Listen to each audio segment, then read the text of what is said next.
Everyone, a very good evening to all of you. Welcome to Being Banker with Nivya. My name is Nivya Bhuvan और आज हम लोग पढ़ने वाले हैं 16th और 17th मई के करंट अफेयर।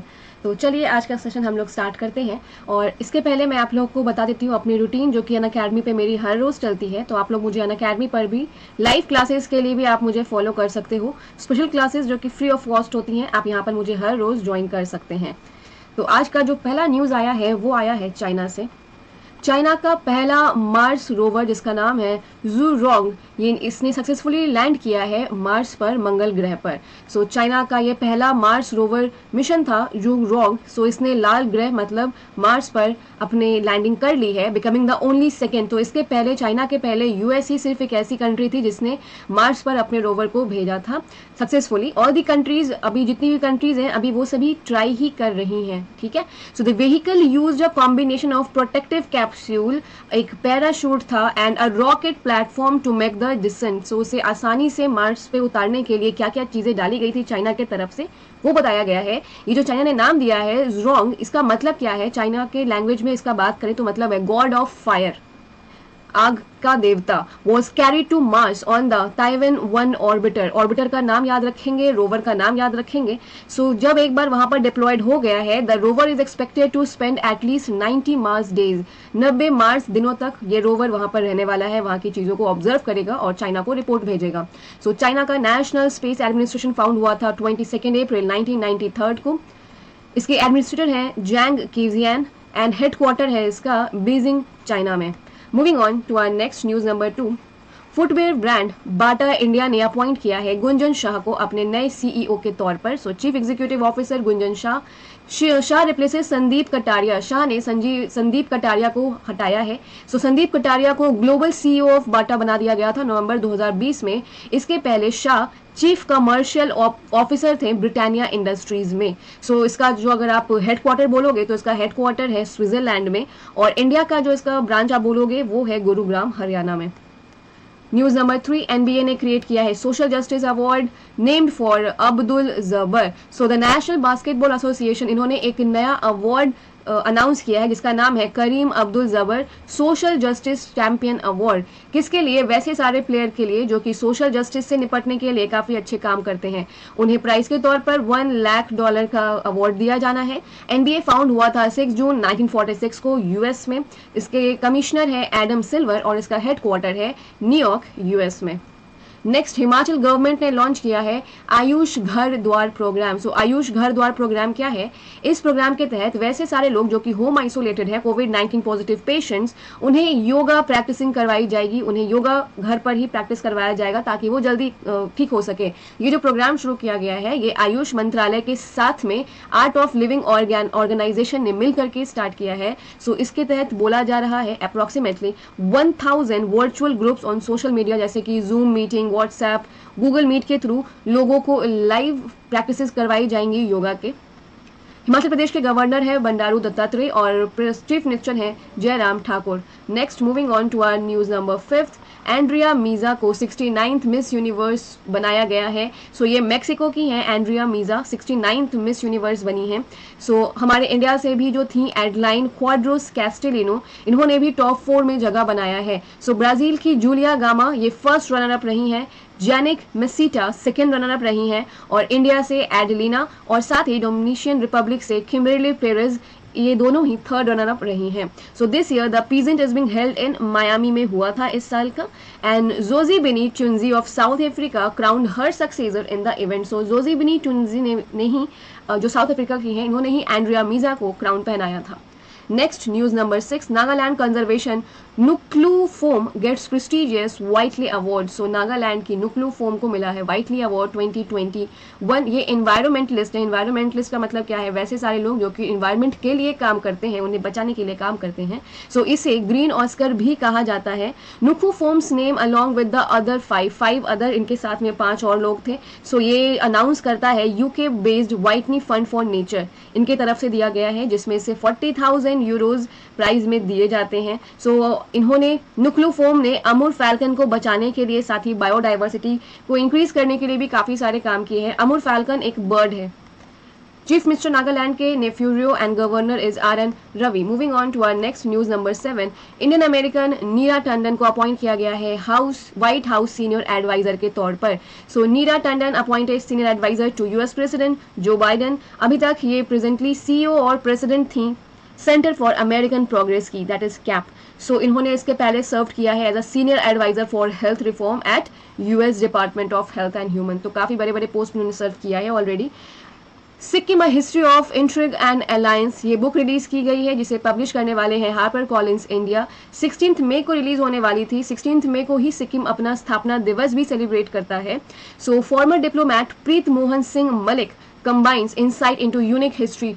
सो यहाँ पर सिक्किम के बारे में कैसे सिक्किम बना था, कैसे इंडिया के साथ सिक्किम मर्ज हुआ था 1975 में, इन सभी के बारे में सारा स्टोरी लिखा गया है। कैसे सिक्किम को 22nd स्टेट बनाया गया था इंडिया का, इन सभी के बारे में आपको जानकारी मिलेगी।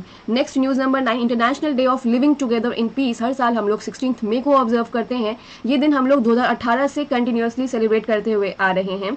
सो International Day of Living Together in Peace का मतलब क्या है? टॉलरेंस, प्रमोट पीस, पीस को बढ़ावा देना, शांति को बढ़ावा देना, अंडरस्टैंडिंग, एक दूसरे को समझे, एक साथ अच्छे से रहें, इन सभी चीज़ों को प्रमोट करना इस डे का मेन मोटिव है। So United Nation General Assembly ने डिसाइड किया था 16 मई को हर साल सेलिब्रेट करेंगे as International Day of Living Together in Peace. इन्होंने कब डिसाइड किया था? ये डिसाइड किया गया था 2017 के 8 दिसंबर को। सो हर साल 16 में International Day of Living Together in Peace, शांति में। Okay, so National Dengue Day. Dengue एक बहुत तेजी से फैलने वाला और हमारे इंडिया में काफ़ी कॉमन डिजीज़ है डेंगू। सो हर साल इंडिया के लोग नेशनल डेंगू डे सेलिब्रेट करते हैं 16 मई को, जब लोगों को अवेयर किया जाता है डेंगू से कैसे प्रोटेक्ट कर सकते हैं अपने आप को। डेंगू स्प्रेड होता है फीमेल मॉस्किटो के काटने से। So dengue is a mosquito borne disease that is caused by the dengue virus of 4 distinct stereotypes. So Den 1, Den 2, Den 3 and Den 4। याद रखना 4 डिस्टिंक्ट स्टीरियोटाइप्स हैं इसके। पॉइंट नंबर 11, राफेल नडाल ने जीता है 10th इटालियन ओपन टाइटल। सो Rafael Nadal ने Novak Djokovic को हरा करके 10th इटालियन ओपन टाइटल जीत लिया है। So the victory also one Nadal 36 ATP master 1000 crown. अगर वुमेन कैटेगरी की बात की जाएगी तो पॉलिश टीनेजर जो है इगा स्वातिका, इन्होंने जीता है, किसे हरा करके? कैरोलिना प्लिस्कोवा को हरा करके इन्होंने वुमेन कैटेगरी में जीता है। Next news number 12, International Day of Light हर साल 16 मई को सेलिब्रेट किया जाता है। इस दिन को सेलिब्रेट क्यों किया जाता है? क्योंकि इसी दिन पहली बार सक्सेसफुल ऑपरेशन हुआ था लेजर का, लेजर लाइट जो कि दुनिया के सामने आई थी। तो 16 मई को हर साल इसकी एनिवर्सरी सेलिब्रेट होती है। 1960 में पहली बार फिजिसिस्ट और इंजीनियर थियोडोर मैमन ने इसे खोजा था। The day celebrate the role of lights play in science, culture and art, education, sustainable development. So light का कितना इंपॉर्टेंट रोल है हर फील्ड में, इसे लोगों को बताया जाता है। UNESCO's education, equality and peace. The message of 2021 International Day of Light is trust science. इस साल का जो मैसेज दिया गया है वो है ट्रस्ट साइंस। यूनेस्को का हेडक्वार्टर है पेरिस में, हेड है Audrey Azoulay and UNESCO found हुआ था 16 नवंबर 1945। Moving on to our next news number 13, World Telecommunication and Information Society Day हर साल 17 मई को सेलिब्रेट किया जाता है सिंस 1969। किस लिए करते हैं? इंटरनेशनल टेलीकम्युनिकेशन यूनियन के फाउंडिंग का ये दिन था। थीम दिया गया है accelerating digital transformation in challenging times. The ITU was founded on 17th May 1865 when the first international telegraph convention was signed. Paris में जब पहली बार इंटरनेशनल टेलीग्राफ कन्वेंशन साइन हुआ था उसके बाद ITU बना था 17 मई 1865 को। इसका जो मेन ऑब्जेक्टिव है वो है सभी लोगों के बीच में अवेयर लेकर के आना इंटरनेट के लिए और साथ ही न्यू टेक्नोलॉजीज के बारे में, as well as of ways to bridge the digital divide. हम लोग अभी भी काफ़ी गैप है, तो एक पूरा ब्रिज तैयार करना, उस गैप को भरना डिजिटली, तो इसके लिए ये डे सेलिब्रेट किया जाता है। इंटरनेशनल टेलीकम्युनिकेशन यूनियन हेडक्वार्टर है जिनेवा, स्विट्जरलैंड एंड फाउंड हुआ था 17 मई 1865 और इसके जो सेक्रेटरी जनरल है उनका नाम है हॉलन जाओ। Next moving on to our news number 14, 6th UN global road safety week 17 से 23 मई तक ये वीक सेलिब्रेट किया गया था। नाम से आपको क्या समझ में आ रहा है? Road safety week. So calls for, इसने बताया कि 30 किलोमीटर पर आवर के स्पीड लिमिट होना चाहिए हर शहर, हर गांव, हर कस्बे में। So UN global road safety week is a biennial global road safety campaign जिसे होस्ट करता है वर्ल्ड हेल्थ ऑर्गेनाइजेशन। इस साल का जो थीम दिया गया था वो था स्ट्रीट्स फॉर लाइफ और इसी के साथ जो टैगलाइन चली थी वो था #Love30। सो सारे गवर्नमेंट्स, NGOs, कॉर्पोरेशंस ये सभी मिल करके लोगों को बता रहे थे रोड सेफ्टी के बारे में। WHO एस्टेब्लिश हुआ था 7 अप्रैल 1948। WHO का हेडक्वार्टर है जेनेवा में एंड इसके जो भी प्रेसिडेंट हैं वो है doctor Tedros Adhanom. Moving on to our next news number 15, World Hypertension Day हम लोग हर साल 17 मई को सेलिब्रेट करते हैं। वर्ल्ड हाइपरटेंशन क्या होता है? लोगों के बीच में अवेयरनेस जगाना हाई ब्लड प्रेशर के बारे में। हाई ब्लड प्रेशर को साइलेंट किलर भी कहा जाता है। आप आजकल काफ़ी ज़्यादा कॉमन हो चुका है हाई ब्लड प्रेशर की बीमारी। तो इसी चीज़ को सेलिब्रेट करने के लिए, लोगों को अवेयर करने के लिए ये दिन 2005 के मई में फर्स्ट टाइम सेलिब्रेट किया गया था, लोगों को अवेयर किया गया था। World Hypertension day is an initiative of world hypertension league का ये एक इनिशिएटिव है। इस साल का थीम दिया गया था major your blood pressure accurately, control it and live longer. Next news number 16, famous mathematician MS Narasimhan अब हमारे बीच नहीं रहे। ये इंडियन मैथमेटिशियन थे जिनको जाना जाता था नरसिम्हन शेषाद्री थ्योरम के लिए। शेषाद्री CS शेषाद्री भी इनके साथ काम किया करते थे और इन्होंने ये थ्योरम दिया था, तो ये काफ़ी इन्हीं के लिए ये जाने जाते हैं। He is the only Indian जिनको किंग फैजल इंटरनेशनल प्राइज़ दिया गया था साइंस के फील्ड में। इन्होंने ग्रेजुएशन किया था लोयला कॉलेज चेन्नई से and Tata Institute Fundamental Research Bombay. Narasimhan has also appointed PhD from Mumbai University. Next, ताउते साइक्लोन ने इंडिया के कई सारे जगह पर तबाही मचाई है, आप लोगों ने सुना ही है। इसका जो स्पीड बताया गया था वो था 118 to 166 kilometre per hour. Indian meteorological department ने इसकी जानकारी दी थी लोगों को। तो इसका हेडक्वार्टर है लोधी नगर न्यू दिल्ली में और ये फाउंड हुआ था 1875 में। Moving on to our next news number 18, China will become the world first country to ban all synthetic cannabinoid substances. China बन चुका है दुनिया का पहला कंट्री जिसने सारे ही सिंथेटिक कैनाबिनॉइड सब्सटेंसेस को बैन कर दिया है। तो सबसे पहले आप ये जान लीजिए कि सिंथेटिक कैनाबिनॉइड सब्सटेंसेस आखिर होता क्या है। ये एक ह्यूमन मेड केमिकल्स होते हैं जो कि किसी भी ड्राइड या शेडेड प्लांट मटेरियल पे स्प्रेड किया जाता है, जिससे कि ई सिगरेट्स वगैरह तैयार किए जाते हैं। इसे हर्बल और लिक्विड इंसेंस भी कहा जाता है। चाइना ने इसे बैन कर दिया है। फ्रॉम 1 जुलाई ये चाइना में पूरी तरीके से बैन हो जाएगा। This move come as China try to curb the manufacturing and trafficking of the drugs. Next news number 19 आया है मणिपुर से। मणिपुर स्टेट गवर्नमेंट ने लॉन्च किया है MOMA market mobile application. What is MOMA? MOMA is Manipur organic mission agency. यहाँ पे क्या होने वाला है, यहाँ पे फ्रेश वेजिटेबल्स हर दिन के लिए जो चाहिए होता है उसका डोर टू डोर उसकी डिलीवरी की जानी है। Manipur state government has launch MOMA market mobile application to solve the issue of home delivery. लोगों को प्रॉब्लम हो रही थी, होम डिलीवरी का ऑप्शन अभी भी बहुत जगह पे अवेलेबल नहीं है, लोगों को घर से निकलना पड़ता है एंड कोविड के कारण लोगों को मना है, प्रॉब्लम आती है। तो इसी के लिए मणिपुर गवर्नमेंट ने इसे लॉन्च किया है। इस इनिशिएटिव के तहत vegetables from the various farms will be collected. Farmers producer companies उसे कलेक्ट करेंगी और मोमा के साथ काम करते हुए हर घरों तक इसे पहुंचाया जाएगा। नेक्स्ट मूविंग ऑन, शंकर ने 2019 में भी मेंस हाई जंप टाइटल जीता था। While the 2020 edition was cancelled due to COVID-19 pandemic, so the Delhi-based national record in the men's high jump is, इसका मतलब है Tejaswini Shankar is currently studying in business administrator at Kansas State University में अभी ये पढ़ाई कर रहे हैं। He is on a 4-year athletic scholarship since 2017, 2017 से ये 4 सालों के एथलेटिक स्कॉलरशिप पर है वहाँ पर।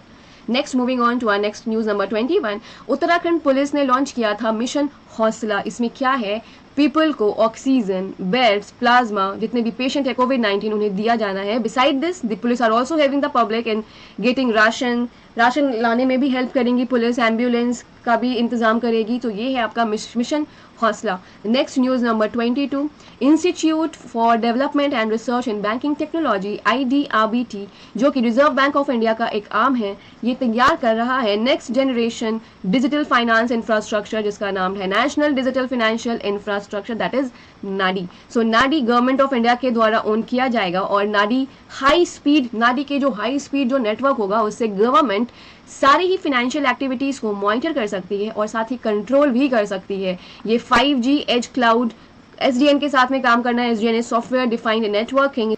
इससे क्या होगा कि नेटवर्क जो कि आउटसाइड एलिमेंट होंगे उनसे प्रोटेक्ट किया जाएगा और क्विकली इसे आइसोलेट किया जाएगा, किसी भी काउंटर अटैक से बचने के लिए अपने आप को तैयार कर पाएगा। Moving on to our next news number 23, department of economic affair, ministry of finance and the New Development Bank, इन्होंने ज्वाइंटली ऑर्गेनाइज किया था एक virtual seminar on social infrastructure financing and the issue of digital technology. तो ये part था economic and financial corporation agenda, जो कि BRICS chairship के अंदर में आता है, इंडियन ब्रिक्स चेयरशिप के अंदर में आता है।